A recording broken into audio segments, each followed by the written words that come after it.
कल मैंने आपको दिखाया था बच्चे कि इलेक्ट्रोफिलिक एडिशन रिएक्शन जो एल्कीन्स हैं, ठीक है, उसमें दो तरीके से हमने करवाई थी, एक विद कार्बोकैटायन, एक विदाउट कार्बोकैटायन। और अब आपको देख देख कर पता चल जाएगा कहाँ कार्बोकैटायन बनना चाहिए और कहाँ कार्बोकैटायन नहीं बनना चाहिए। इस बात पे अगर आप एग्री कर रहे हो तो फिर हम आगे बढ़े। यही सेम हालत एल्काइंस की भी है, बट एल्काइंस के अंदर ना कार्बोकैटायन भी अनस्टेबल बना हुआ है और जो साइक्लिक टीएस बनी है वो भी अनस्टेबल बनी हुई है। कार्बोकैटायन भी अनस्टेबल है। क्यों अनस्टेबल है? क्योंकि जिसपे प्लस का चार्ज है उसका पड़ोसी sp2 है। ठीक हो गया। और increasing S character destabilise the carbocation, आपको पता है। फिर साइक्लिक टीएस बनी, उसके अंदर रिंग स्ट्रेन बड़ा खतरनाक है। आप कंक्लूसिव क्या कहना चाहते हो? कंक्लूजन हम ये बनाना चाहते हैं, एल्कीन्स के अंदर इलेक्ट्रोफिलिक एडिशन की ईज, एल्कीन्स के अंदर इलेक्ट्रोफिलिक एडिशन की ईज ज्यादा है। एल्कीन्स के अंदर इलेक्ट्रोफिलिक एडिशन करवाना कंपेरेटिवली आसान है। ये हमारा फाइनल कंक्लूजन है। एल्काइंस बड़े नखरेबाज है, ये बात मैंने आपको बताया। कारण क्या है? ट्रिपल बॉन्ड है। तो कुछ बुक्स ऐसा लिख देती हैं कि अगर जहां इलेक्ट्रोफिलिक एडिशन मुश्किल हो, ये कंट्रोवर्शियली रहा ऑलवेज, क्लियर, कि जहां इलेक्ट्रोफिलिक एडिशन कमजोर हो जाए वहां न्यूक्लियोफिलिक एडिशन करवाते। मुझे ये कोई ज्यादा अच्छी लाइन लगती नहीं है, बट आगे ना हाइड्रेशन वगैरह को कुछ बुक्स ने न्यूक्लियोफिलिक एडिशन कहा हुआ है, हाइड्रेशन वगैरह को, तो ठीक है, कंट्रोवर्शियल है, तो ज्यादा इस पे कोई बुक्स लिख भी रही है और कुछ नहीं भी लिख रही है। कुल मिलाकर due to greater electronegativity of the sp hybridised carbon, वो तो पता ही है, जिसका en बढ़ गया, जिसकी enc बढ़ गई, जिसके परसेंटेज s करेक्टर बढ़ गए। The pi electron cloud is tightly held, वो तो कह ही रहा हूं मैं आपसे कि ट्रिपल में अटैक करवाने बड़े मुश्किल है, ट्रिपल बॉन्ड में अटैक करवाने बड़े मुश्किल है। ठीक है जी। दस repulsion for incoming nucleophile is lesser.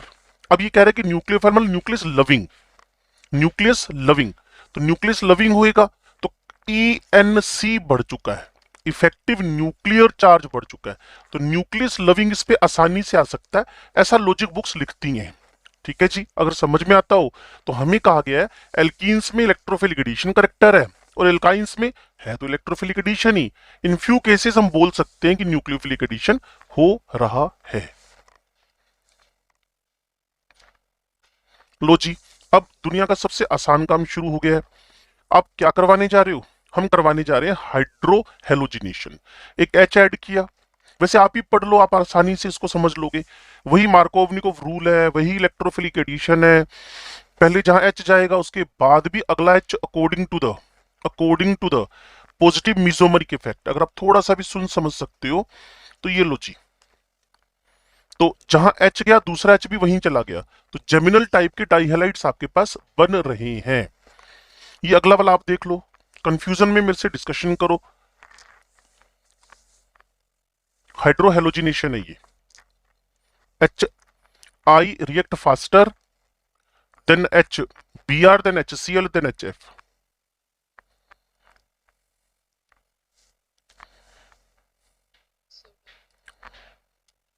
लो जी, फिर ये मैकेनिज्म समझाने की कोशिश कर रहा है, बस ये तो एक ही बात को बार बार रिपीट करने की कहानी हो गई है।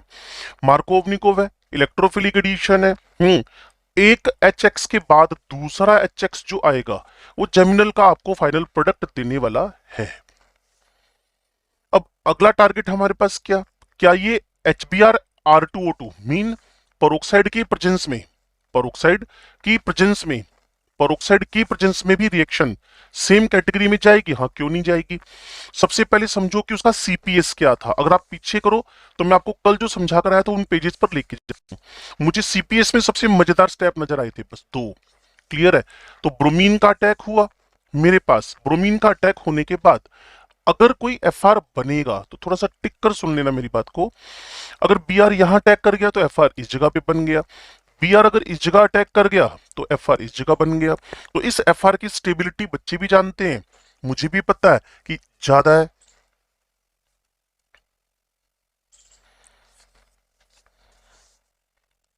क्यों जी?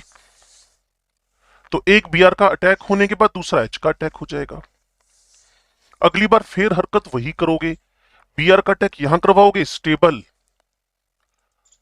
फ्री रेडिकल बनेगा, दूसरा बीआर भी वहीं अटैक कर जाएगा।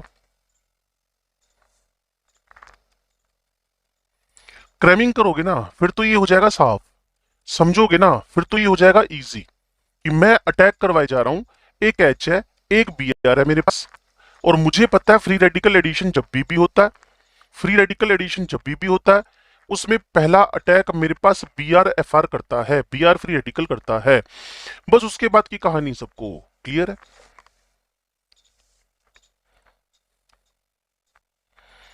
लो जी, अब मैं हेलोजिनेशन करवाने वाला हूं। हेलोजिनेशन में आप किसका अटैक करवाओगे? वही फ्लोरीन क्लोरीन ब्रोमीन आयोडीन। क्या फ्लोरीन का करवाओगे? नहीं, फ्लोरीन में मुझे दिक्कत लगती है, तो किसका करवाओगे? Chlorine bromine. अगर कल वाली बात याद हो तो इसको अनसैचुरेशन टेस्ट बोला था आपने, कल वाली बात याद हो तो अनसैचुरेशन टेस्ट बोला था, ब्रोमीन वाटर लेकर, ब्रोमीन CCl4 लेकर, सॉरी। तो वैसे आपने क्या किया, क्लोरीन उठाया, इथाइन पे रिएक्शन करवाया, पता है कि इसमें 100% साइक्लिक टीएस बनेगी, इसमें कार्बोटाइन नहीं बनेगा, पुरानी बातें हैं सारी। और एक बीआर अटैक या एक सीएल अटैक होने के बाद दूसरा सीएल उल्टी साइड से मतलब ट्रांसएडिशन करेगा, उसकी बाद का अटैक करवा दिया। कुल मिलाकर आपके पास एक ही कार्बन पे दोनों कार्बन पे इथाइन के 4 सीएल लग गए, और इस ड्राई क्लीनिंग में यूज होने वाला बहुत बढ़िया सोलवेंट बन गया, जिसको हम लोग बोलते हैं वेस्ट्रोन। ये ड्राई क्लीनिंग में यूज होने वाला बहुत बढ़िया सोलवेंट बन गया है, जिसको हम क्या बोल रहे हैं, वेस्ट्रोन। और अगर इस वेस्ट्रोन का डीहाइड्रोहेलोजिनेशन करवा दो तो एक CL1H, फिर वहीं वापस पहुंच रहा हूं, अगर आपके पास अल्फा पोजीशन पे Cl बीटा पे H, अल्फा पे Cl बीटा पे H पड़ा हो, then you can proceed dehydrohalogenation. तो आपने डीहाइड्रोहेलोजिनेशन करवाया, जैसे डीहाइड्रोहेलोजिनेशन हुआ माइल्ड, तो वहां वेस्ट्रोन के बाद वेस्ट्रोसोल बना। और ये पेपर में ना क्वेश्चन पूछे जाते हैं, out of the four which one is the correct structure of estrone and estrosol. तो वेस्ट्रोन में सैचुरेशन है, सारे के सारे क्लोरीन है, वेस्ट्रोसोल में अनसैचुरेशन और 3 क्लोरीन है। और ये ड्राई क्लीनिंग में यूज होने वाले बहुत अच्छे कौन है, सोलवेंट्स हैं, वेस्ट्रोन भी और वेस्ट्रोसोल भी।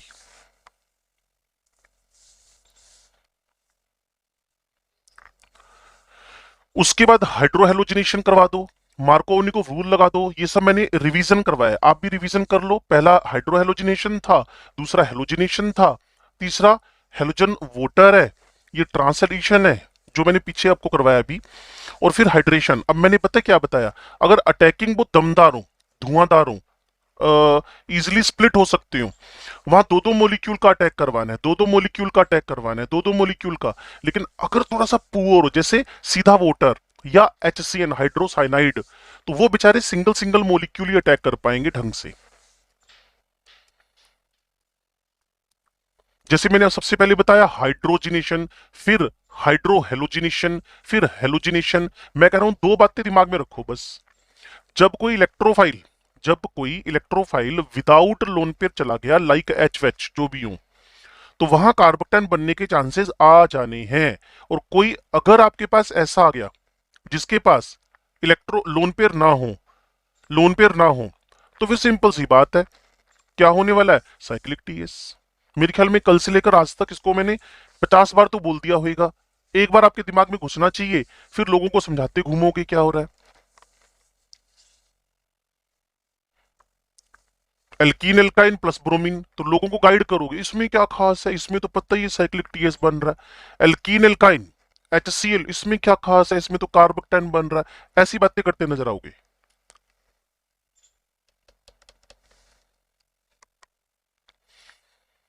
लो जी, एडिशन ऑफ हाइपोहेलस एसिड, बच्चों को पता था पीब्लोक एलिमेंट और रेडोक्स चैप्टर से कि जब भी कभी आपके पास हेलोजन हो, वो बेस के साथ या पानी के साथ, एक तो बनाता है HOCl, एक बनाता है HCl, जिसको बोलते हो डिसप्रपोर्शनेशन। तो हमारे पास Cl प्लस है और OH माइनस है, उसी की बात करेंगे हम लोग। Cl प्लस है, OH माइनस है, Cl प्लस है, OH माइनस है। तो क्या कोई बता सकता है यहाँ साइक्लिक टीएस बनाए या फिर कार्बोक्टाइन बनाए?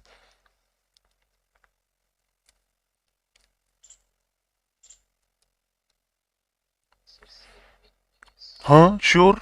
और ये बच्चे को कैसे पता चला? क्योंकि क्लोरोनियम है, लोन पेयर कंटेनिंग है। परफेक्ट लाइन बोली आपने बच्चे। और उसके बाद जैसे ही ये प्रोडक्ट बना, एक OH और एक Cl के अटैक के बाद, Markovnikov attack, electrophilic addition, attack of Cl takes place first through the slow step and then OH will attack। अब सेकंड HCl अटैक करवाना है तो साफ सी बात है कि इसके अंदर Cl और OH है, Cl और OH है। तो जब आप पॉजिटिव मीजोमरिक इफेक्ट शो करोगे तो जिसपे माइनस आना है उस पे दूसरा वाला Cl प्लस और बाकी वाले पे OH माइनस आ जाना है। एक कार्बन पे दो OH, जितने बच्चे क्लास में बैठे हैं सबको पता है, highly unstable, so removal of water. तो आपके पास डाइक्लोरो इथेनल फाइनल आंसर आ गया, डाइक्लोरो इथेनल फाइनल आंसर आ गया। एल्कीन का लिटरली रिवीजन है एल्कीन का, बस जहां ट्रिपल है, जहां डबल था वहां ट्रिपल बॉन्ड हो गया बस। इथाइन पर रिएक्ट करवा रहे हैं, किसका? वोटर का। वोटर डायरेक्ट अटैक कर लेगा, ऐसे ट्रिपल बॉन्ड को तोड़ डालेगा? बिल्कुल नहीं तोड़ेगा। तो वहां आपने क्या किया? Mercuric ion. बस इसी बात को लेकर कुछ बुक्स लिखती हैं कि ये जो पानी का एडिशन हो रहा है in the presence of heavy metal, it is nucleophilic addition, ऐसा कुछ बुक्स लिखती हैं। क्यों? वो मान के चलती हैं कि मरकरी इज द इलेक्ट्रोफाइल। तो ये परमानेंटली जुड़ा नहीं है, इसने सिर्फ ट्रिपल बॉन्ड को, हैवी आयन है to break the triple bond, क्योंकि पानी अटैक करवा रहे हो भाई। पानी कैसा है? वाटर कैसा है? Is very weak electrolyte. तो भाई साहब कह रहे हैं भाई हम ट्रिपल बॉन्ड को नहीं तोड़ पाएंगे, triple bond high bond dissociation energy का बॉन्ड है। मैंने कहा ओके नो प्रॉब्लम, आपकी हेल्प कर देते हैं। 1% मर्क्यूरिक, चाहे मर्क्यूरिक सल्फेट ले लो चाहे मर्क्यूरिक क्लोराइड ले लो, कुल मिलाकर हमें मरकरी लेना है +2 के फॉर्म में, जो जाकर ट्रिपल बॉन्ड को तोड़ेगा, वहां जाकर फंस जाएगा, साइक्लिक टीएस बना लेगा। उसके बाद फिर वोटर। तो उसी चीज को सोचते हुए उन्होंने लिखा कि वोटर एक न्यूक्लियोफाइल है, that's why it is nucleophilic addition. फिर वापस कह रहा हूं, डिस्क्लेमर चला रहा हूं एक, क्या ऐसा कुछ बुक्स लिखती हैं, इसीलिए एक दो इंस्टीट्यूट्स ने भी अपने इस पे मैट्रिक्स मैच वगैरह बना रखे हैं कि इलेक्ट्रोफिलिक एडिशन नहीं है, ये न्यूक्लियोफिलिक है, कि मरकरी ने जाकर जगह बनाई है उस जगह यहां पर, और ट्रिपल को ब्रेक किया, देन आफ्टर वाटर का अटैक हुआ है। और जो इथाइन से इथेनॉल बन रहा है, एल्डिहाइड कीटोन चैप्टर पढ़ेंगे इस टेस्ट के बाद, क्योंकि इस टेस्ट के बाद एल्कोहल फिनोल ईथर है, फिर एल्डिहाइड कीटोन ही है। हो सकता है एक ही राउंड में सारे आ जाएं। क्लियर ना? तो जब आप इथेनॉल को, इस इथेनॉल को कन्वर्ट करते हो इथेनॉल में, तो ये रिएक्शन हम बोल देते हैं it is Kucherov's reaction, particularly this reaction is Kucherov reaction. उसके बाद फिर कीटोन बनाते हो the single alkyne which will give the aldehyde and remaining all alkynes will give the ketone. इस पे नजर मारना थोड़ा सा, हो सकता है आपके दिमाग में आ जाए, नहीं आए तो मैं बता देता हूं वाई मैंने क्यों लिखा है। यहां बच्चों ने मुझे आंसर दे दिया होगा पक्का, तभी मैंने कुछ लिखा नहीं इसके साथ कि ये मेजर प्रोडक्ट क्यों बना।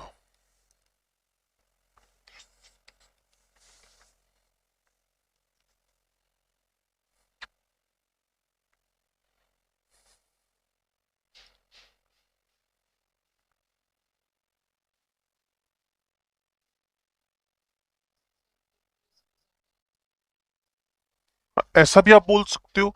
और साइक्लिक टीएस बनने से पहले कुछ सेकंड्स के लिए, सेकंड तो बहुत ज्यादा बड़ा मैंने अमाउंट बोल दिया, कुछ मिली सेकंड्स के लिए एक कार्ब कटायन बना था, एक कार्ब कटायन बना था, एक कार्ब कटायन बना था।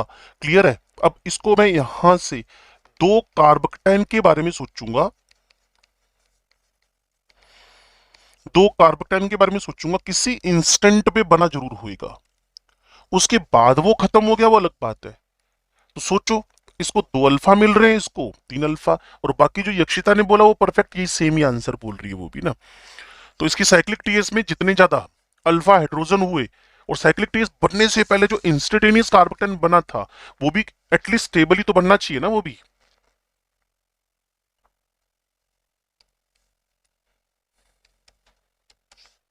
ये यक्षिता वाले आंसर को मैच करवा दिया गया है। एक बार जल्दी से नजर मार लो इस पे।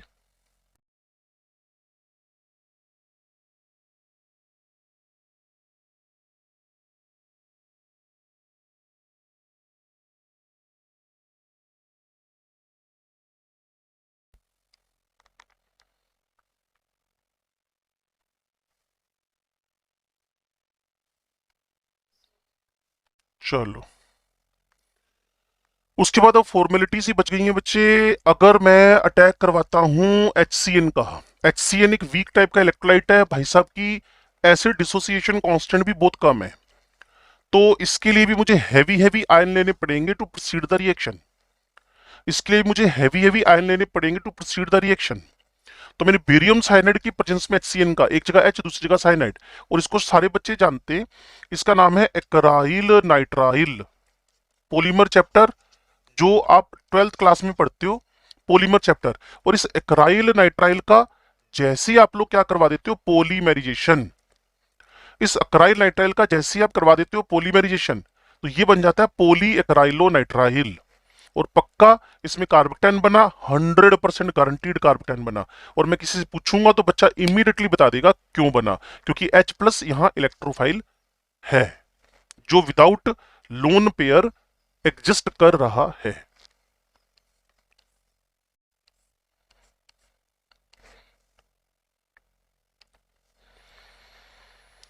अल्कोहल से ये भी बेचारा 10⁻16 18 की रेंज वाला वेरी पुअर टाइप का एसिड है। वाटर भी तो नखरे करने लग गया था ना, तो वहां भी हमें किसको भेजना पड़ा, मरकरी को। वैसे अल्कोहल नखरे करेगा, एक H जाएगा एक OR जाएगा। तो मैंने इसकी समरी लिखी बच्चों के लिए ताकि बच्चे समझ जाएं। HX के 2 मोल, हेलोजन के 2 मोल, HOCl के 2 मोल, 3 डिपार्टमेंट ये हो गए। वाटर का 1 मोल, एल्डिहाइड कीटोन बने, HCN और लोन बना दिया कराइलोनाइट्राइल से। ROH का 1 मोल, क्योंकि इधर वाले कंपेरेटिवली ज्यादा अपने डिसोसिएशन कांस्टेंट के साथ एग्जिस्ट कर रहे थे, और इधर वाले लीस्ट डिसोसिएशन कांस्टेंट। तो जिनका खुद का के भी ज्यादा हो या जिनका आयोनाइजेशन अच्छा खासा होता हो, वो तो 2-2 मोल रिएक्शन कर गए कंपेरेटिवली। और उनको हेल्प भी दिलवा दी हमने। किसकी हेल्प दिलवा दी, मरकरी की, जिससे रिएक्शन थोड़ी आसान हो जाए।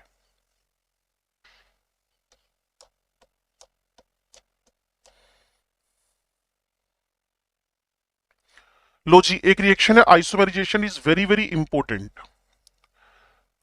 इसमें होएगा क्या, किसी भी टर्मिनल एल्काइन को, किसी भी टर्मिनल एल्काइन को, टर्मिनल समझते होगे, 1 एल्काइंस के बारे में बात हो रही है।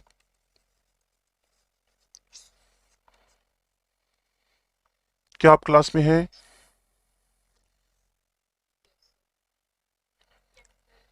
दिशा, यक्षिता की आवाज आई है 2 बच्चों की बस, बाकी क्या कर रहे हैं? इतिका की आवाज आ गई। ज्योत्सना, ज्योत्सना पकड़ी गई आज। ज्योत्सना कहाँ थी बच्चे परसों? ओ ज्योत्सना तुम्हारे मुक्के पड़ेंगे मुंह पे, दो दो जोरदार वाले हैं। मुझसे मैं बोल कर गया था कि ना, मैम आएंगे, मैम जगाएंगे। तुम 8:30 बजे जागी होगी पक्का। जब बोटनी की ठंडी ठंडी हवा आने लगी तुम्हें ना, पेड़ हिलने लगे तो तुम्हारी नींद खुल गई। यहाँ तुम केमिकल से बेहोश हो गई थी लगता, क्लोरोफॉर्म सूंघने से। हम्म हम्म। तो मैं ना कह के गया था सब बच्चों को, मैंने कहा इसको ना मुक्के मार मार के जगा दो, लेकिन कहाँ जागती है ज्योत्सना। हाँ जी, आज और कौन सो रहा है भाई?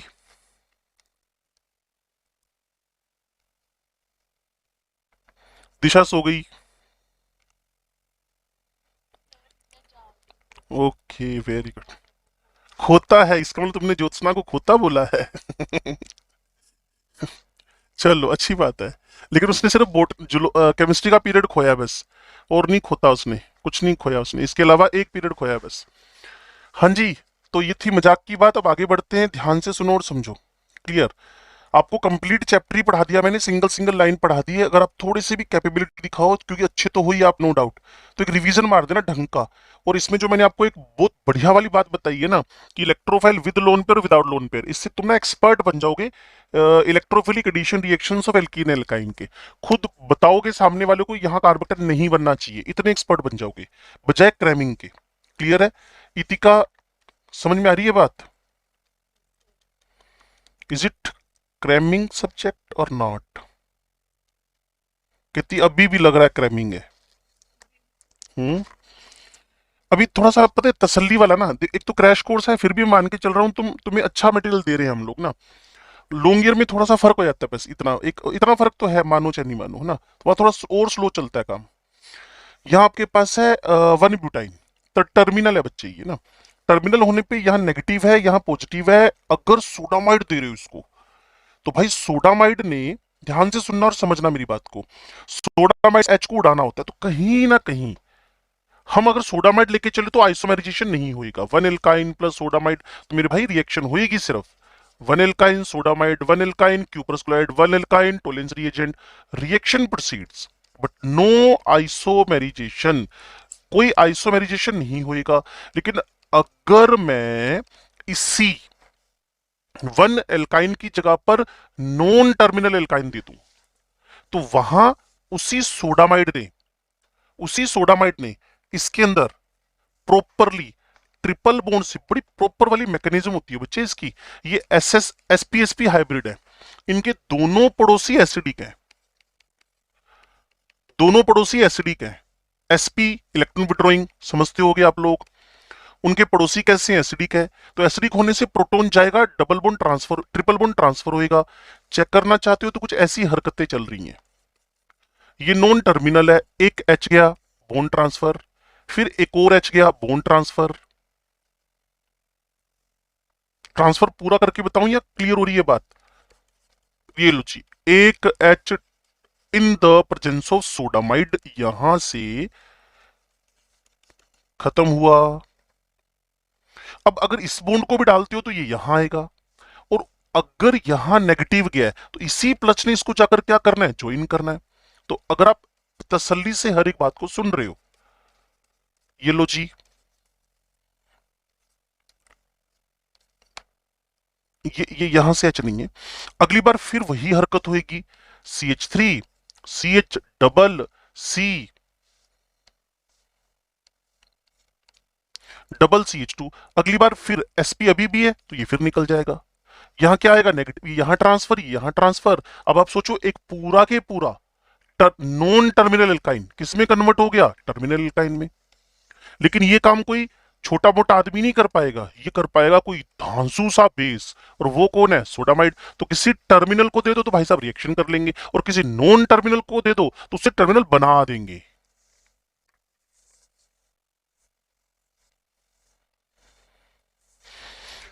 लो जी, इसके बाद बड़े आसान आसान से काम है जिसको बोलते हो आप लोग polymerisation reactions of the alkynes. ठीक है, एक साइक्लिक होएगा, एक नॉन साइक्लिक होएगा।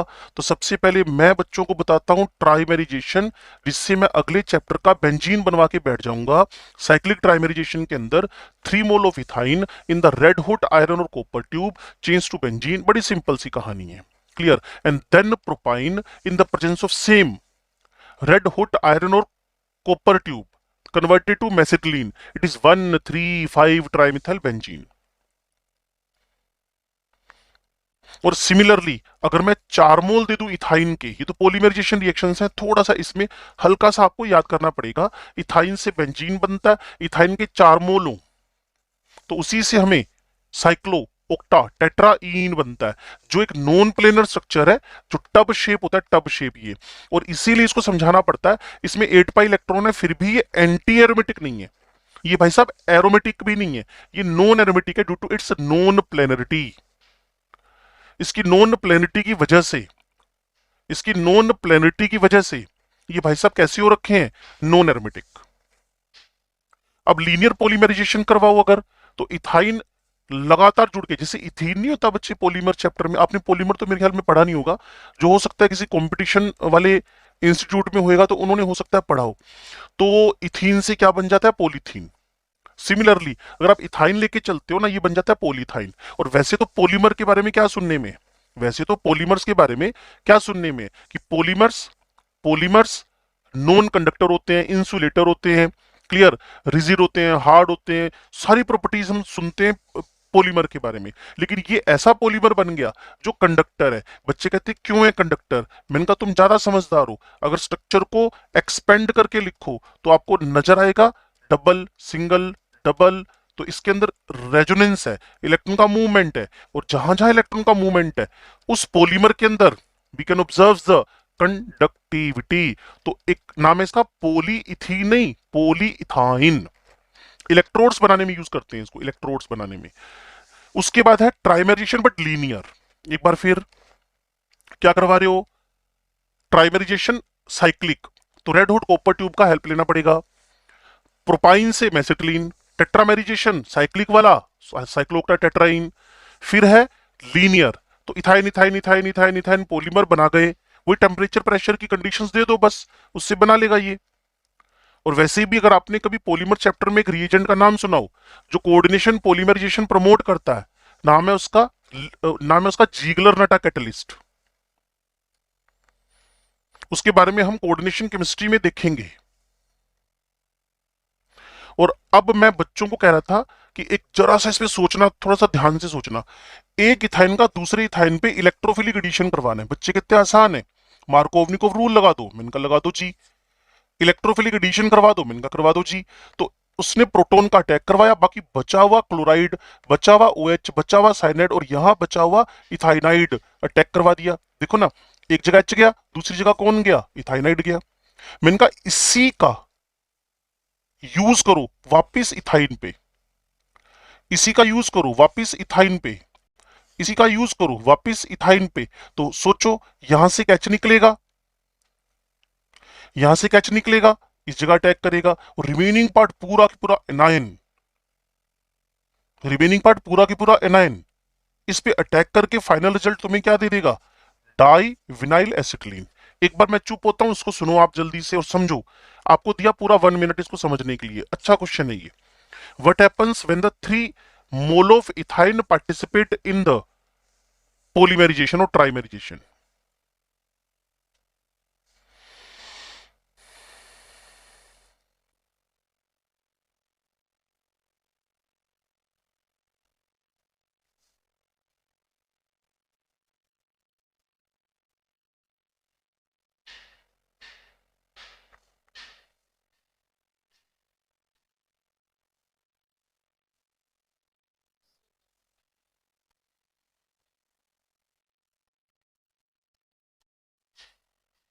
बस ये खत्म हो गया। हाँ जी, तो डिस्कशन अबाउट बेंजीन, ध्यान से सुनना और समझना। ये हाइड्रोकार्बन्स का फोर्थ पार्ट है, ये हाइड्रोकार्बन्स का फोर्थ पार्ट है। क्लियर? पहले एल्केन है, फिर एल्कीन है, फिर एल्काइन है, और अब फोर्थ पार्ट है बेंजीन। तो यहां बच्चों को मैंने ऑलरेडी पढ़ा तो रखा था एरोमेटिसिटी, एंटी एरोमेटिसिटी। मैंने फिर भी एक बार वापस पढ़ा दिया उन लोगों को। एरोमेटिसिटी का मतलब होता है 4n+2 पाई हक्कल्स रूल को ओबे करना और प्लेनरिटी को ओबे करना। अगर किसी स्ट्रक्चर को आपने समझना है कि वो एरोमेटिक है या नहीं है, या उसको एरोमेटिक होना चाहिए कि नहीं होना चाहिए, तो आपको बस एक ही चीज को ओबे करना पड़ेगा, वर्ड टू वर्ड। एक ही चीज को ओबे करना पड़ेगा वर्ड टू वर्ड, कि उसका स्ट्रक्चर प्लेनर होना चाहिए। और दूसरा, वो 4n+2 पाई हक्कल्स रूल, 4n+2 पाई हक्कल्स रूल को ओबे करे। 4n+2 पाई हक्कल्स रूल में इलेक्ट्रॉन्स का नंबर आपने शुरू करना है 2 पाई, देन 4 पाई, देन 2 पाई, देन 6 पाई, देन 4 का गैप आना चाहिए। तो जैसे ही स्ट्रक्चर को लिखा मैंने, मैं हाईलाइट कर देता हूं। ये देखो जी, इस स्ट्रक्चर को देखने के बाद सबसे पहले सोचना है how many pi electrons are here, 2। Is it sp2 hybrid planar? Yes, sp2 sp2 sp2। So ये 3 मेंबर्ड रिंग एरोमेटिक है। इसका एग्जिस्टेंस किस फॉर्म में मिलता है? इस सोल्ट फॉर्म में मिलता है इसका एग्जिस्टेंस। फ्रीली तो कभी एग्जिस्ट कर नहीं पाएगा, आयनिक स्पीसीज है। और मैंने बच्चों को कहा, अगर किसी को नॉन एरोमेटिक बोलना है, अगर आप किसी को नॉन एरोमेटिक असाइन करना चाहते हो, तो दुनिया का सबसे आसान काम वही है। कार्बन देख लेना sp3 हाइब्रिड, उसमें कार्बन सर्च मार लेना sp3 हाइब्रिड। अगर कोई sp3 हाइब्रिड कार्बन, वो भी सिंगल मेंबर्ड रिंग में, अगर पॉलीसाइक्लिक हो गया फिर फंस जाओगे, उसका अलग कॉन्सेप्ट है। तो आपको मोनोसाइक्लिक के अंदर ज्यादा 2-3 रिंग में जा सकते हो, नेप्थलीन एंथ्रासीन तक। अगर आपको sp2 हाइब्रिड कार्बन मिलता है, प्लेनर मिलता है, और 4n+2 पाई हक्कल्स मिलता है, तो एरोमेटिक है। अदरवाइज वो नॉन एरोमेटिक है। तो इसको देखते ही बच्चों ने नॉन एरोमेटिक बोल दिया। यहां तो sp3 देखते ही बच्चों ने नॉन एरोमेटिक बोल दिया। और प्लस प्लेनर ये 2 पाई इलेक्ट्रॉन्स देखते ही बच्चों ने इसको एरोमेटिक बोल दिया। Negative participate in 2 pi cloud, sp2 बच्चों ने देखते ही इसको फिर एरोमेटिक बोल दिया।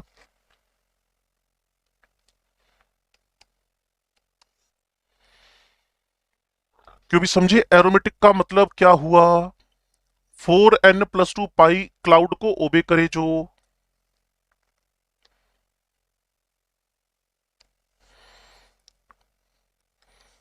मुझे बताना ये एरोमेटिक है, एंटी एरोमेटिक है, नॉन एरोमेटिक है। लो जी,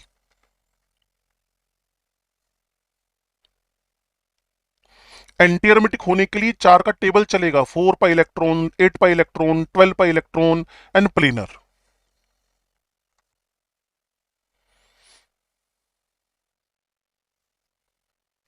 इट इज ए। ये बोलो।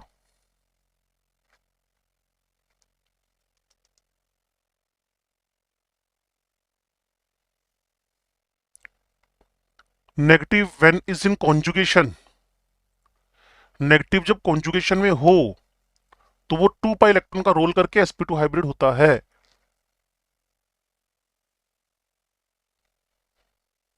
एरोमेटिक, पक्का वाला एरोमेटिक होएगा।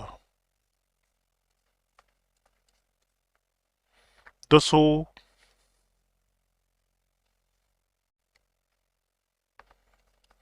sp3 दिखते ही बच्चों ने नॉन एरोमेटिक इमीडिएटली डिक्लेयर कर दिया, बिल्कुल परफेक्ट लाइन है। दसो।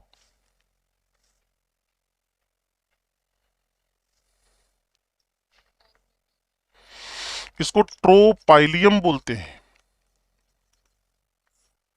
ये आपके पास एरोमेटिक है। हे ज्योत्सना, ये एरोमेटिक है।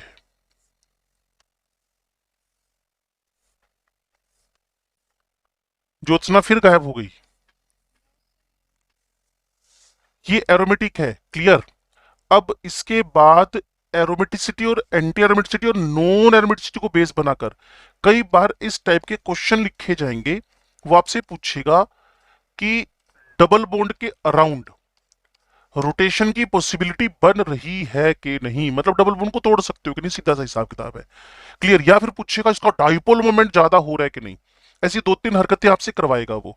तो मैं पहले समझा दूं, अगर ये इधर शिफ्ट हो जाए तो नेगेटिव ये प्लस हो जाएगा, ऊपर वाला एंटी, नीचे वाला एरोमेटिक। ये तो पंगा हो गया।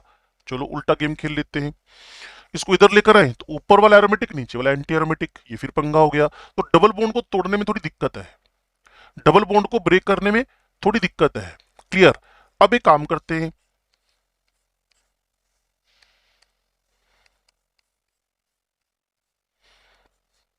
लो जी। अब हमने इसको ऊपर की तरफ खोल दिया तो ऊपर वाला एंटी एरोमेटिक हो गया, नीचे वाला प्लस होने से एंटी एरोमेटिक हो गया। उसने कहा एक तरीका और लगाओ, ये लो। तो अब अगर आप नींद में नहीं हो, अगर आप नींद में नहीं हो, अगर आप नींद में नहीं हो तो आपको पता चल गया होगा ये प्लस है और ये माइनस है, और दोनों के बन चुके हैं एरोमेटिक। तो इसका मतलब ये स्ट्रक्चर हाईली पोलर हो गया। इसके अंदर डबल बॉन्ड को फ्री रोटेट करवाना इजी है। इसमें डबल बॉन्ड का बॉन्ड क्लीवेज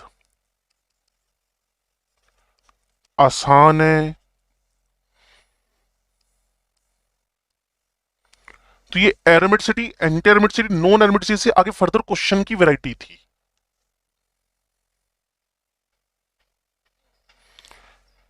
चलो जी पीछे की तरफ चलें।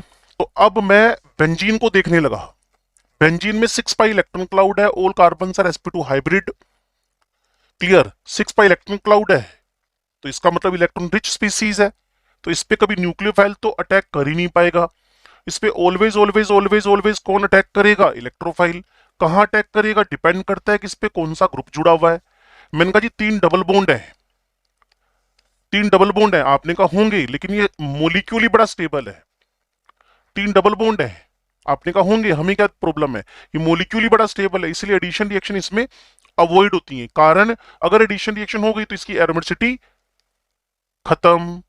तो एरोमेटिक स्ट्रक्चर ज्यादा स्टेबल है, ये आपको पता है, या मैं आपको बता रहा हूं कि एरोमेटिक के बाद, नॉन एरोमेटिक के बाद लास्ट में आता है एंटी एरोमेटिक।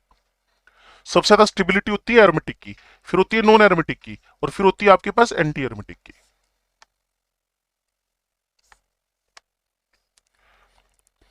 अब आपने कहा कोई ऐसे इक्का दुक्का रिएक्शन तो होंगे इस दुनिया में, ऐसी कोई एक दो रिएक्शन तो होंगी इस पूरे केमिस्ट्री में जो इसके अंदर प्रूव कर रही हो कि तीन तीन डबल बॉन्ड है। मैंने कहा एक दो तो हैं, जैसे हाइड्रोजनेशन से साइक्लोहेक्सेन बना रहा है, chlorination in the presence of light में ये एक वेरी गुड इंसेक्टिसाइड बना रहा है, that is gamine, that is gamexine, that is 666 powder, that is a benzene hexachloride, that is also known as lindane, also benzene hexachloride, इसका gamma form, ये भी ना एक चेयर फॉर्म, बोर्ड फॉर्म, ये form वो, ऐसे ढेरों इसके अंदर पंगे होते हैं। उसमें से जो एक गामा फॉर्म बनती है इसकी, वो एक पर्टिकुलर एक स्ट्रोंग इंसेक्टिसाइड है, तभी इसका नाम रखा गया गेमीन, गेमेक्सीन, 666 पाउडर, लिंडेन। क्लियर? C6H6Cl6 और BHC। कर क्या रहे हो? मैं आपको बताना चाहता हूं कि इसमें तीन डबल बॉन्ड है, इसके अंदर तीन डबल बॉन्ड है, और तीन डबल बॉन्ड होने के प्रूफ कि आप इसका हाइड्रोजनेशन, आप इसका हेलोजिनेशन, और आप इस पे ओजोनोलाइसिस, तो कल ही बात कर रहे थे हम, हो सकता है।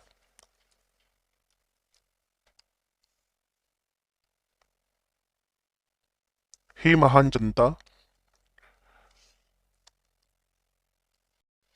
महान लोगों,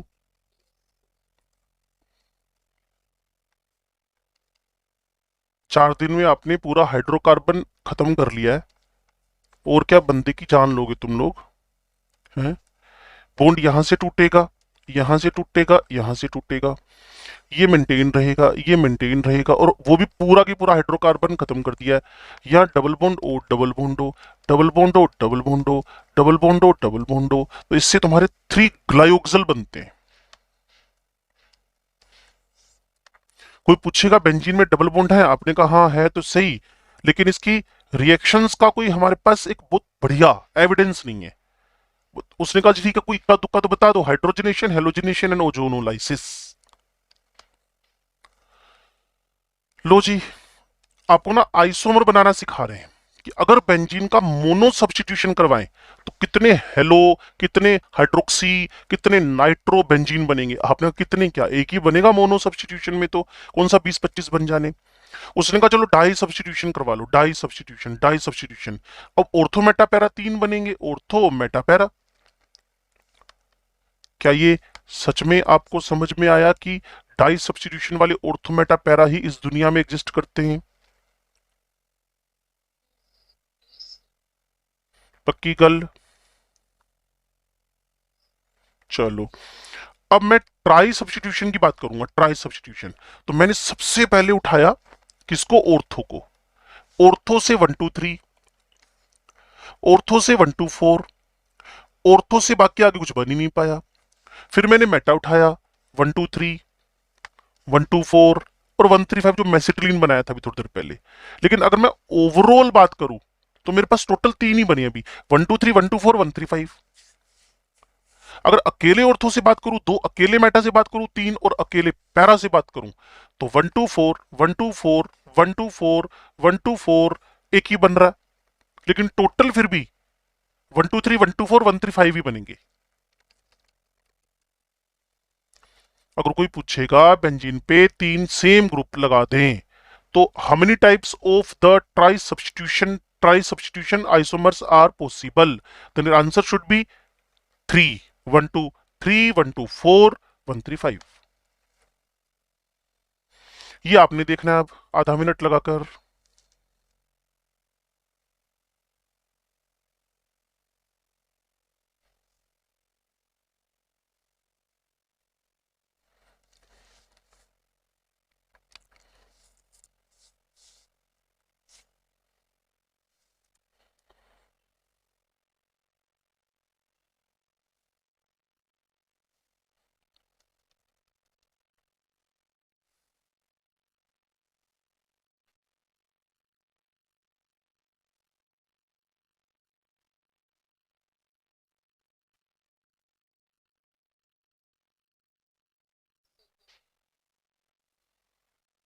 लो जी, अब मुझे बेंजीन के प्रिपरेशन मेथड्स पे नजर मारनी है। ध्यान से देखना, वो मेथड जो पुराने, जो मेथड हम ऑलरेडी पढ़ चुके हैं, जैसे एन हेक्सेन का एरोमेटाइजेशन करवा दो, एन हेक्सेन का एरोमेटाइजेशन करवा दो। ये डन एल्केन चैप्टर का लास्ट रिएक्शन था। अभी थोड़ी देर पहले इथाइन का आपने ट्राइमेराइजेशन करवाया, फिर अभी करवाया तो था, पीछे लेकर चलूं एक बार वहां पे। प्रोपाइन से आपने मेसेटिलीन बनाया और इथाइन से आपने बेंजीन बनाया, और 4 मॉलिक्यूल लेकर साइक्लोक्टा टेट्राइन बनाया, tub shape and non aromatic. अब है रिडक्शन ऑफ फिनोल जिंक की प्रेजेंस में। जिंक के बारे में हम ढेरों बार बोल चुके हैं, it is a very good reducing agent. तो ये फिनोल जिंक रिएक्शन करके जेड बाहर रिडक्शन करके इसको बेंजीन में कन्वर्ट कर देगा। और इसके बाद है आपका सबसे favourite BDC, benzene diazonium halide. BDC benzene diazonium halide, benzene diazonium halide का आपने करवाना है रिडक्शन। बेंजीन डाइजोनियम हेलाइड का आपने करवाना है रिडक्शन। कैसे?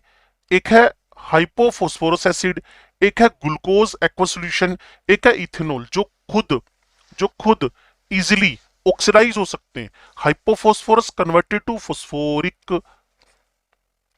Glucose change to gluconic biomolecule chapter, and ethanol change to ethanol, ethanol change to ethanol. तो जैसे ही आपने क्या किया, इस बीडीसी का रिडक्शन करवाया, एक अच्छा लिविंग ग्रुप मैंने लिख रखा है, very good leaving group, N2 पे प्लस है भाई, तो इस वजह से इसका रिमूवल रिडक्शन के थ्रू आसान है। तो इन्होंने H दिए, इन्होंने H दिए, इन्होंने H दिए, तो वो जाकर इसका रिडक्शन करवाकर इसको बेंजीन में कन्वर्ट कर रहे हैं। ऑर्गेनिक केमिस्ट्री की एंडिंग में भी यही हरकत देखने को मिलेगी हम लोगों को।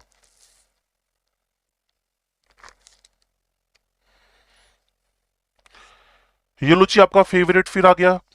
इस पे तो बहुत काम किया हमने, decarboxylation, soda lime, sodium benzoate उठाओ, सोडियम बेंजोएट उठाओ, सोडा लाइम से COON ने हटाकर वहां H लग जाना है। पूरी मैकेनिज्म है कार्बन एन वाली, अगर आपको याद है तो बहुत अच्छी बात है।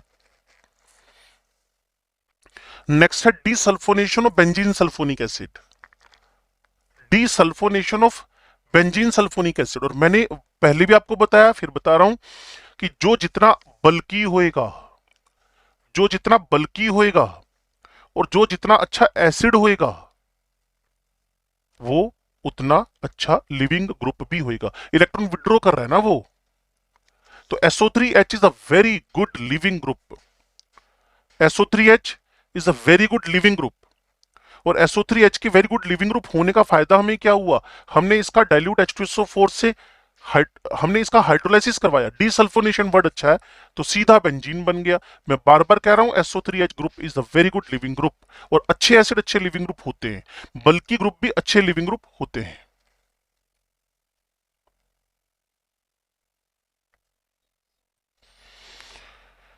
अब हम क्लोरोबेंजीन का, जैसे हेलो एल्केन्स का पीछे रिडक्शन कराया था ना बच्चे, जैसे हेलो एल्केन्स का पीछे रिडक्शन करवाया था,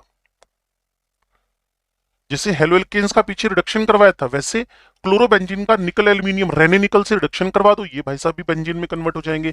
तो एक सीक्वेंस बनाकर चलते हैं। क्या आप एल्केन से बेंजीन बना सकते हो? हाँ जी, हेक्सेन से। क्या आप एल्कीन से बेंजीन बना सकते हो? नेवर। क्या आप एल्काइन से बना सकते हो? हाँ, इथाइन का ट्राइमेराइजेशन करके। क्या आप हेलोएरीन से बना सकते हो? चैप्टर के नाम बोल रहा हूं। हाँ, बना सकते हैं, रिडक्शन करवा के रेनिकल से। क्या फिनोल से बनवा सकते हो? हाँ, रिडक्शन करा के जिंक की प्रेजेंस में। क्लियर? क्या आप किसी कार्बोक्सिलिक एसिड से करवा सकते हो? हाँ, सोडियम बेंजोएट का रिडक्शन करवा के, डीकार्बोक्सिलेशन करवा के। चैप्टर के नाम बोल रहा हूं। अब हम थोड़ा सा आउट ऑफ द बॉक्स, हमारा नाइट्रोजन कंटेनिंग में एंड होता है बीडीसी से, तो बेंजीन डाइजोनियम का रिडक्शन चाहे हाइपोफॉस्फोरस, चाहे ग्लूकोज, चाहे इथेनॉल से रिडक्शन करवा दो। अब बिल्कुल और आउट ऑफ द बॉक्स, जो सिलेबस का पार्ट ही नहीं है, बेंजीन सल्फोनिक एसिड का सल्फोनिक ग्रुप बहुत अच्छा लिविंग है, तो उसको सीधा हाइड्रोलाइज करवा दो, बेंजीन। ये देखो मैंने एक सीक्वेंस बना दी है। क्या एल्केन? हाँ। Alkene? No. Alkyne? Yes. Chlorobenzene? Yes. Phenol? Yes. Benzene sulphonic? Yes. BDC? Yes. तरीके बाकी, जो आपके पास क्रूड ऑयल होता है, कच्चा तेल, क्रूड ऑयल, वहां से कोल्टार, कोल्टार का आप क्या करवाओगे? Fractional distillation. उसमें से एक लाइट ऑयल निकलेगा, एक मिडल, एक हैवी। लाइट ऑयल में बेंजीन एरोमेटिक हाइड्रोकार्बन टाइप से होते हैं लाइट ऑयल में। बस उसका फर्दर आपने क्या करवाना है? Fractional distillation.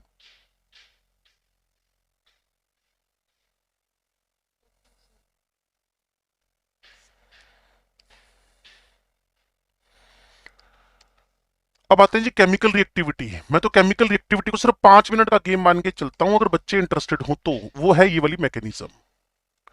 मैंने कहा जी बेंजीन एक इलेक्ट्रॉन रिच कंपाउंड है। कहते जी कैसे? मैंने कहा भी थोड़ी देर पहले बताया था, इसके पास 6 पाई इलेक्ट्रॉन क्लाउड है। इसके पास 6 पाई इलेक्ट्रॉन क्लाउड है। बेंजीन के पास 6 पाई इलेक्ट्रॉन क्लाउड है, तो इसकी तरफ इलेक्ट्रोफाइल कभी भी अट्रैक्ट होएगा या नहीं होएगा, ये क्वेश्चन बनाया जब। तो रिंग था, क्लाउड था, इलेक्ट्रॉन रिच था, तो इलेक्ट्रोफाइल इजीली अट्रैक्ट होएगा। बट न्यूक्लियोफाइल, कहते जी न्यूक्लियोफाइल तो खुद नेगेटिवली चार्ज होता है, वो उसकी तरफ कभी भी अट्रैक्ट नहीं हो पाएगा। अगर इस बात को समझे तो बहुत अच्छी बात है। फिर कहती जी तीन तीन डबल थे, एडिशन करवा दो। मैंने कहा भाई एडिशन होएगा तो इसकी एरोमेटिसिटी डिस्टर्ब होगी, मोलिक्यूल अनस्टेबिलिटी की तरफ बढ़ेगा। तो एक ही टाइप का मैकेनिज्म इसका करेक्टरिस्टिक है, वो है इलेक्ट्रोफिलिक सब्स्टिट्यूशन, जिसमें इसका एरोमेटिसिटी मेंटेन रह जाएगी। एरोमेटिसिटी मेंटेन रह जाएगी।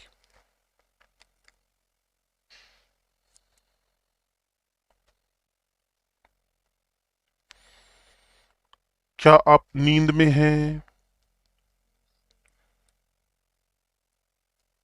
चलो ये बहुत बढ़िया बात है, नींद में होना भी नहीं चाहिए। अब एक बेंजीन रिंग है, इस पर इलेक्ट्रोफाइल ने अटैक किया। कहते जी कहाँ किया? मैंने कहा इसमें कहाँ, सारे sp2 हाइब्रिड तो है ही, सारे ही सुटेबल हैं, कहीं भी अटैक करवा दो। कहते ओके, हमने किसी भी कार्बन पे अटैक करवाया, एनी कार्बन, किसी भी, ऑल कार्बन आर सुटेबल, सारे अच्छे हैं, कहीं भी अटैक करवा दो। तो हमने अटैक करवाया। अटैक करवाने के बाद हमारी नजर गई कि जैसे ही इलेक्ट्रोफाइल जुड़ेगा उसके पड़ोस में पॉजिटिव, क्योंकि एक बात है ना, अगर कोई न्यूट्रल में प्लस एंट्री कर गया तो पूरी स्पीसीज भी तो प्लस ही हो जाएगी ना। अगर कोई पॉजिटिव किसी न्यूट्रल में एंट्री कर जाए, अमोनिया में H प्लस एंट्री कर जाए, तो क्या NH4 माइनस बनता है? तो वही तो कह रहा हूं, जब बेंजीन के न्यूट्रल मॉलिक्यूल में H प्लस की, E प्लस की इलेक्ट्रोफाइल की एंट्री हो गई, तो ये कटायनिक स्पीसीज, इस कटायनिक स्पीसीज दिक्कत है। एक तो ये अनस्टेबल है, क्यों? क्योंकि इसने अपनी एरोमेटिसिटी खत्म कर दी है, ये sp3 हाइब्रिड कार्बन हो गया है। उसने कहा जी अब ये अपनी एरोमेटिसिटी रिटेन करने के लिए रेजोनेंस कर रहा है। चेक करो, ये रूल ऑफ रेजोनेंस ड्रॉ करने के रूल्स में क्या था? जहां प्लस है वहां पाई चलता है, चला, फिर पाई चला, तो एंड में आकर इन दोनों में से जो पावरफुली जुड़ा हुआ है, स्ट्रोंगली जुड़ा हुआ है, वो टिक जाएगा और दूसरा बाहर हो जाएगा। और पावरफुली कौन जुड़ा हुआ है? जो अटैकिंग था। अटैकिंग तो तभी अटैकिंग था जब स्ट्रोंग था। तो प्रोटॉन का निकलना हुआ फास्ट स्टेप में। अगर आपको पुरानी मेरी बात याद आ जाए, जब भी कोई स्टेबल से अनस्टेबल बनता है, वो स्टेप बाय डिफॉल्ट स्लो होता है, और जब कोई अनस्टेबल स्टेबल बनता है तो वो step by default super fast होता है। बच्चे कहते हैं इलेक्ट्रोफाइल की जगह, मैंने कहा chloronium, SO3, nitronium, acetyl, R plus, तो प्रोडक्ट उसके हिसाब से बनते रहेंगे, चाहे तो जोड़ जोड़ के देख लो। मैं फिर 11th हो, चाहे +2 का बच्चा हो, चाहे उसके बाद +2 पास्ड बच्चा हो, मैं सबको एक ही बात बोलता हूं, इस इक्वेशन को, इस मैकेनिज्म को दिमाग के अंदर परमानेंटली सेट कर लो। इसके आगे चैप्टर सिर्फ फॉर्मेलिटी है, सब कुछ यही है बोर्ड पे लिखा हुआ। तो मैं आपको फिर कह रहा हूं, 2 बार इसको स्टडी कर लो। इसके लिए आपको 1 मिनट दिया मैंने।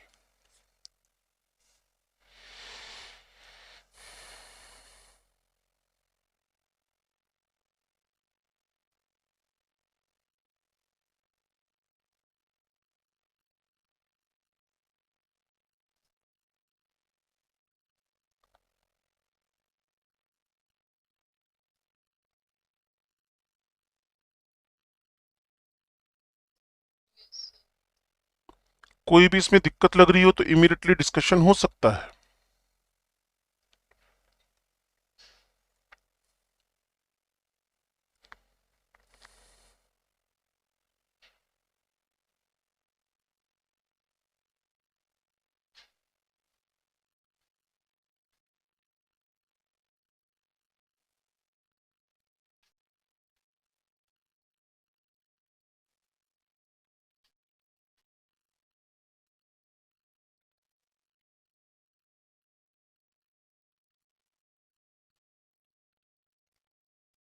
हे महान जनता, आपने पढ़ लिया इसको?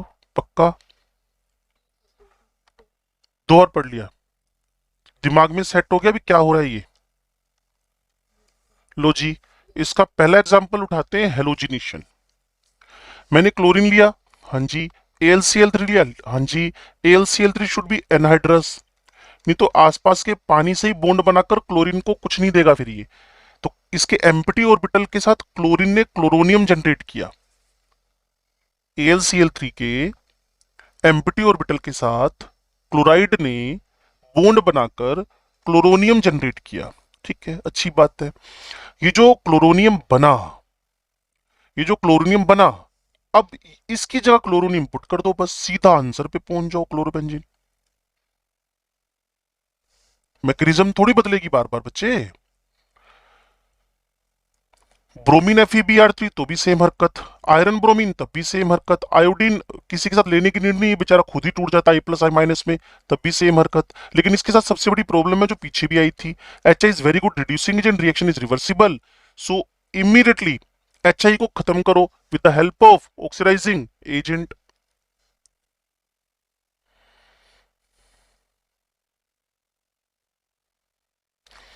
अगर आपको लगता है कि आप बार बार परेशान हो रहे हो रिवर्सिबिलिटी ऑफ द आयोडीनेशन से, तो इस बार आप एक फाइनल किनारा कर लो, आप ले ही I+Br- इंटर हेलोजन कंपाउंड लो, ग्रुप नंबर 17 का star topic, intra halogen compounds. तो ये आपके पास इंटर हेलोजन कंपाउंड हुआ IBr, तो AlBr3 ने अपना AlBr4- बनाकर आयोडोनियम का अटैक करवा दिया। बच्चे कहते हैं सर अगर मेरे पास क्लोरीन एक्सेस हो और AlCl3 हो तो मैं H निकालता जाऊंगा और Cl लाता चला जाऊंगा, तो पीछे जो स्ट्रक्चर बना था, पीछे जो स्ट्रक्चर बना था, क्लियर, वो था आपके पास C6H6Cl6। अब जो बना है वो बना है C6Cl6। आप दोनों रिएक्शन में फर्क समझा सकते हो कि दोनों की मैकेनिज्म में क्या फर्क था।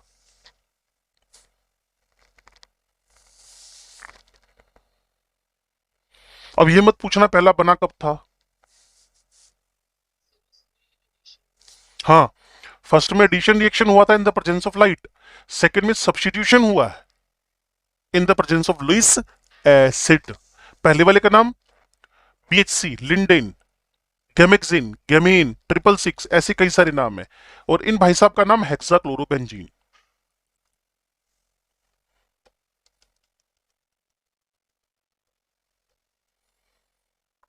क्या आप नींद में हैं? चलो अच्छी बात है। तो अब यहाँ क्लास खत्म हो रही होगी तो मैंने बच्चों को बोला कि आप रीड करके आना, लेकिन मुझे पता था कितना रीड करना है उन्होंने, क्लियर, मैं नहीं समझाया फिर आगे उनको। 11वीं वाले बच्चे बड़े सिंसियर होते हैं, वो कर लेते हैं काम। सबस्ट्रेट नाइट्रेशन करवाने जा रहा हूं भाई, बेंजीन। रिएक्शन किससे करवा रहे हो? Concentrated H2SO4 HNO3। अच्छा एसिड कौन है? H2SO4। दोनों का रिएक्शन हुआ, good acid behaves as acid and comparatively weak acid behaves as base. तो एक भाई साहब ने प्रोटॉन दिया, दूसरे ने नाइट्रोनियम जनरेट कर दिया, और अब उसके बाद उसी टोन पे वापस चले जाना, इस इलेक्ट्रोफाइल की जगह NO2+ लिख दो, सेम मैकेनिज्म रिपीट करके फाइनल प्रोडक्ट क्या बना लो? नाइट्रोबेंजीन। सर मुझे इससे आगे फिर पढ़ना है, तो मैंने कहा नाइट्रोबेंजीन का तो मेटा पोजीशन एक्टिवेट है, वैसे तो नाइट्रोबेंजीन ने बेचारी बेंजीन रिंग का पूरा खून चूस लिया है, तो बेंजीन रिंग हाईली डीएक्टिवेट हो चुकी है, but if you want to proceed the reaction further तो फिर वो मेटा पोजीशन पे आ सकता है, ऑर्थो पे तो बिल्कुल नहीं।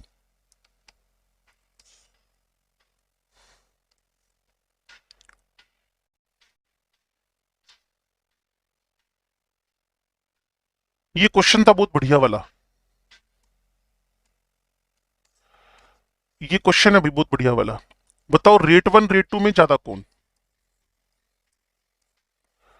बेंजीन पे रिएक्शन करवाया, नाइट्रेशन करवाया, और फिर ड्यूटेरो बेंजीन पे करवाया।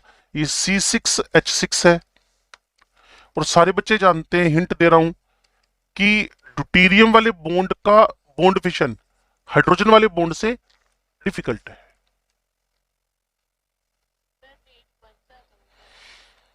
रेट 1 ज्यादा होगा, जल्दी से सभी लोग बात करो।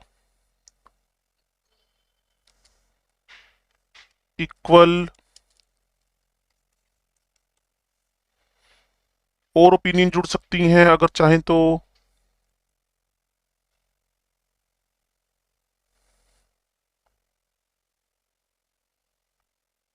हाँ भाई। हे महान जनता,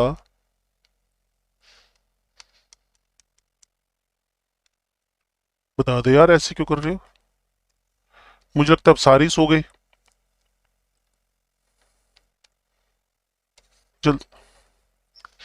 ओपिनियन दो बच्चों ने दिया है ना। Rate 1 is equal to rate 2। अब आप पूछ सकते हो क्यों। हाँ, ये क्यों का जवाब है मैकेनिज्म। इसको देखो पुत्र जी, एच कौन से स्टेप में निकल रहा है, लास्ट एंड फास्ट। क्लियर। और फास्ट स्टेप में कुछ भी होएगा तो वो फॉर्मेलिटी ऑफ द रिएक्शन होती है, उस पर कभी भी रेट डिपेंड ही नहीं करता। तो आप लोगों को मुझे लगता है पता चल गया होगा। ये लिखा देखो, rate 1 is equal to rate 2, removal of H and D takes place in the first step, doesn't participate in the rate determination. लेकिन उससे पहले बच्चों को कंफ्यूज जरूर किया मैंने कि बॉन्ड डिसोसिएशन सी डी का जल्दी होता है, सी एच का बाद में होता है। फिर समझ ना आया हो तो फिर समझा दिया बच्चों को स्ट्रक्चर बना के पीछे मैकेनिज्म में ले जाकर। अब तो यहां पढ़ो भी सल्फोनेशन, कॉपी पेस्ट है बस और कुछ नहीं है। छेती छेती पढ़ डालो।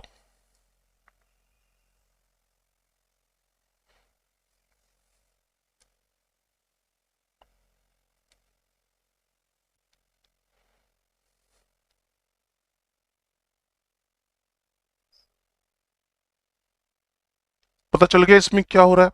इसमें सबसे बड़ी प्रॉब्लम पता है क्या है, ये रिएक्शन रिवर्सिबल है। ये रिएक्शन रिवर्सिबल है।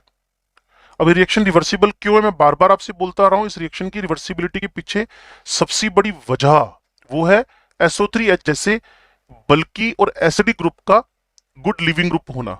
तो इसके अंदर एक प्रॉब्लम रहेगी ऑलवेज, रिवर्सिबिलिटी।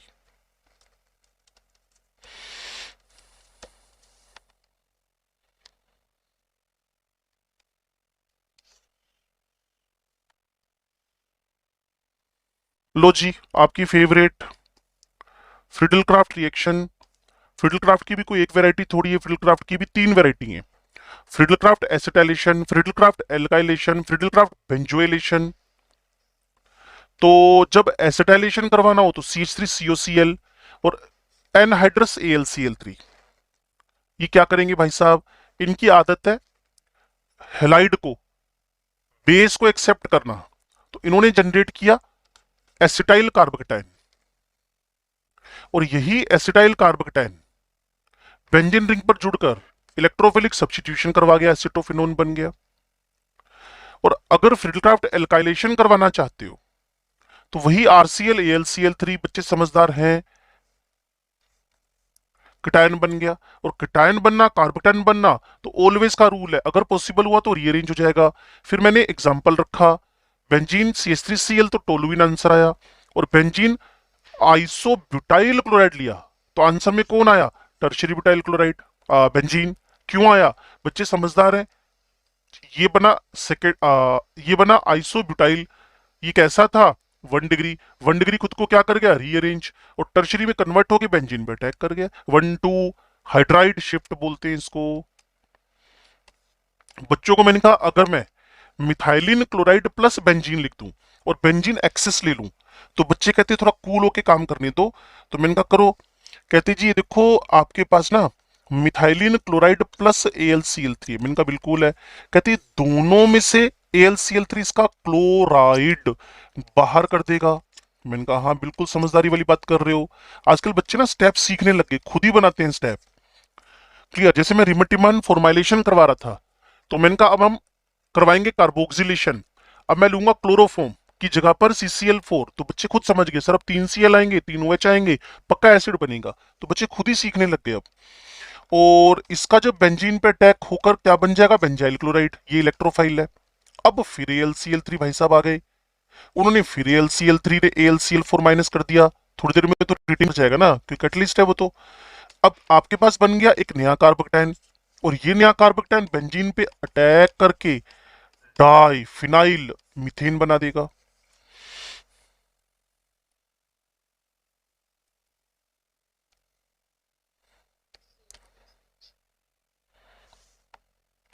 और अगर मैं बेंजीन पर का एक्सेस लेकर क्लोरोफॉर्म पे रिएक्शन करवा दूं, तब तुम समझदार हो शायद।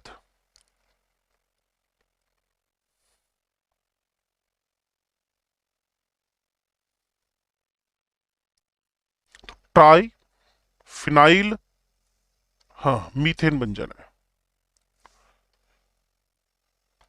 ये रहा वो प्रोडक्ट, ट्राइफिनाइल मीथेन।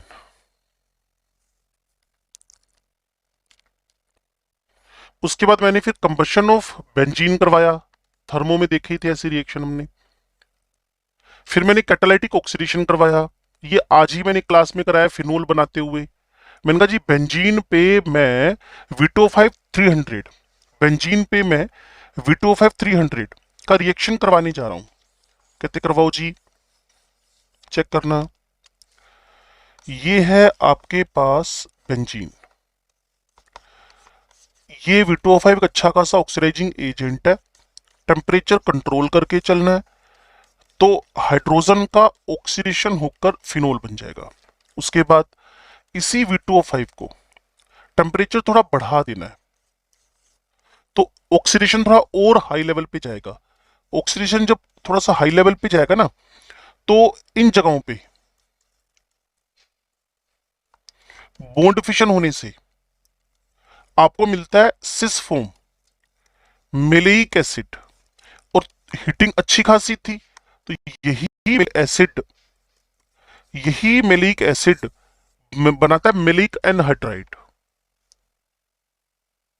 तो यहां ऑक्सीजन की रिक्वायरमेंट ज्यादा रहती है, और इसमें CO2 बाहर होता है, इस जगह से और इस जगह से बॉन्ड फिशन हो रहा है, और करवाने के लिए रिस्पॉन्सिबल है हाई टेम्परेचर।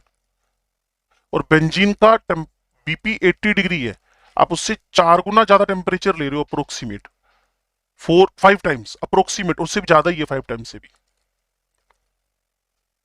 इसका बॉन्ड ब्रेक हो जाएगा और ऑक्सीजन की रिचनेस कर दोगे, तो फाइनल आंसर मेलिक एनाइड्राइड। वैसे इससे एक रोड मैप टाइप का क्वेश्चन बना सकता है पेपर वाला, पता है क्या कहेगा, बेंजीन का 450 डिग्री पे विटो 5 से ऑक्सीजन के एक्सेस में रिएक्शन करवाकर जो कंपाउंड बनता है वो एक डाइकार्बोक्सिलिक एसिड है, और उस डाइकार्बोक्सिलिक एसिड के सोडियम सोल्ट का जब कोल्प्स करवाते हो, Kolbe's reaction, sodium salt of this dicarboxylate, जब इसका तुम क्या करवाते हो, कोल्प्स इलेक्ट्रोलाइसिस, तो जो कंपाउंड बनता है उसके पॉलीमराइजेशन से वापस बेंजीन बनती है। तो समझ गए क्या क्या स्टेप हुए।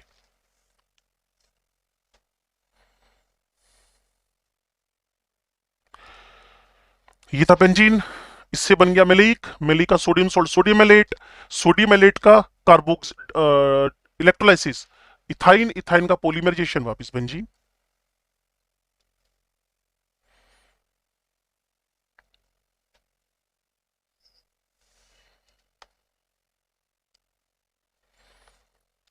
ये आपका काम है अब।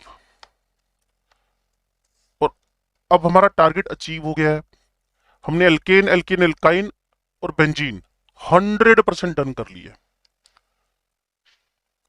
आगे हेलोल्केन्स, हेलोएरीन्स है।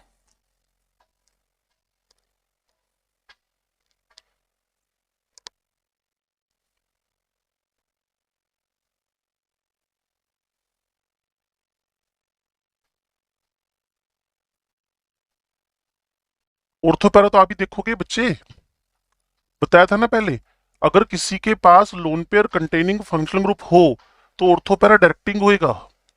Aniline plus M ortho para directing, phenol plus M lone pair है ortho para directing, phenoxide plus M है ortho para directing, nitrobenzene -I-M meta directing.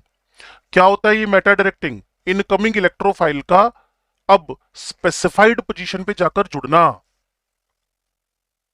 Electrophile का स्पेसिफाइड लोकेशन पे ओरिएंटेड होना, उसको बोलते हैं क्या? Ortho para directive nature, Meta directive nature. ये एनएचआर लोन पेयर है, ये भाई साहब बिना लोन पेयर के हैं। ये प्लस प्लस हाइपर कॉन्जुगेशन, ये ओनली प्लस इंडक्शन। ये भाई साहब नेगेटिव इंडक्शन, ये माइनस हाइपर कॉन्जुगेशन, ये माइनस मीजोमेरिक। और कुछ है ही नहीं, एक बार फिर भी आप नजर मार लो।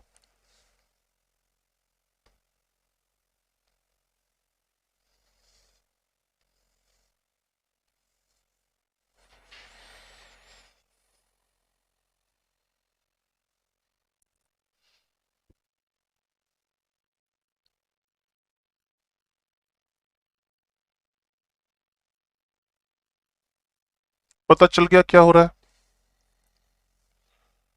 अब आपका 12वीं क्लास स्टार्ट हो जाएगी। अभी मेरे पास 4 मिनट बचे हुए हैं, तो हम अपना टाइम क्यों खराब करें? शुरू कर लेते हैं भाई। कोई दुख तकलीफ तो नहीं है आपको शुरू करने में? श्योर है?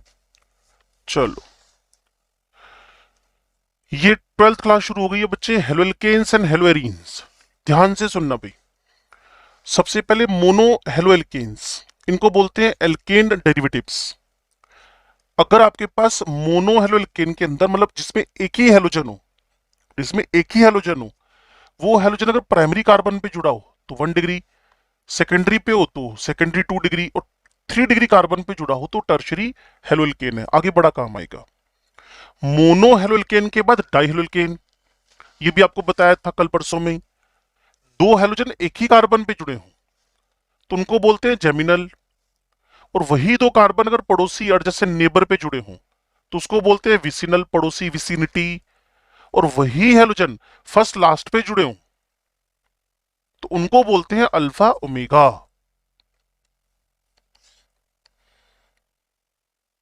और जो आपके पास जेमिनल है उनका नेमिंग होती है एल्काइलिडीन। फॉर एग्जाम्पल, अगर मेरे से कोई पूछेगा इसका नेम बता दो, तो मैं पहले इथाइल बोलूंगा, फिर IDENE इथाइलिडीन बोलूंगा, कॉमन नेम, और फिर डाइक्लोराइड बोलूंगा। कुछ लोग तो कहते हैं डाइक्लोराइड की जगह क्लोराइड ही बोल दो, क्योंकि ethylidene itself indicates it contains 2 free valencies, ethylidene dichloride.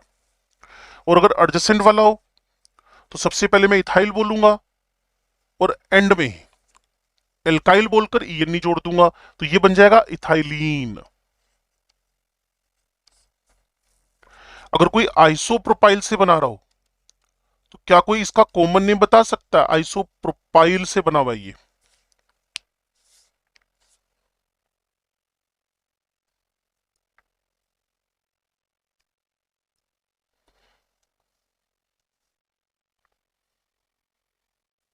It is आइसोप्रोपाइलिडीन।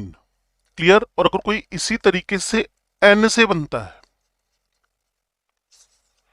N प्रोपाइलिडीन, इसको बोलोगे एन प्रोपाइलिडीन।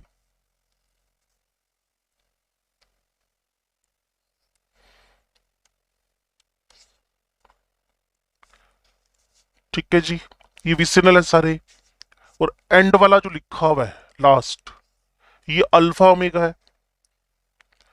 फिर ट्राइहल्केन, पहले मोनो, फिर डाई, फिर ट्राई। ट्राई में गिने चुने से एग्जांपल आएंगे, वो आएंगे हेलोफोन्स के, मीन को क्लोरोफोम, ब्रोमोफोम, आइडोफोम एटसेट्रा। और टेट्रा में CCl4 हमारे सिलेबस में आएगा।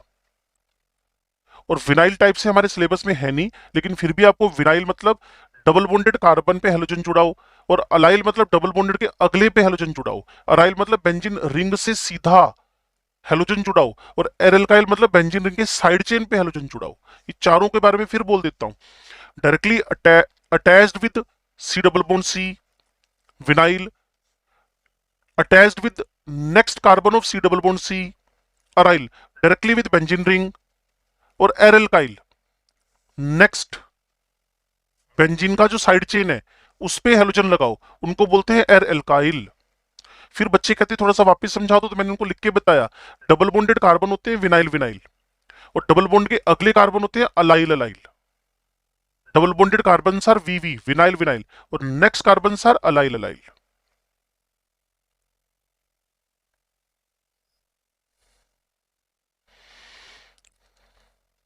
फिर यहां मैंने शुरू किया इस चैप्टर का बैकबोन, या यूं मान के चलो तुम्हारी केमिस्ट्री का बैकबोन, जिसको बोलते हैं एसएन रिएक्शन, क्योंकि इसी से आगे हमारा चैप्टर प्रोसीड होता है, नहीं तो रुक जाएगा चैप्टर।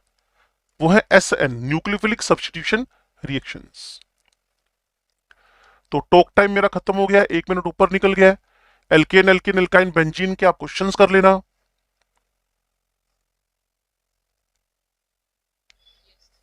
ठीक है जी।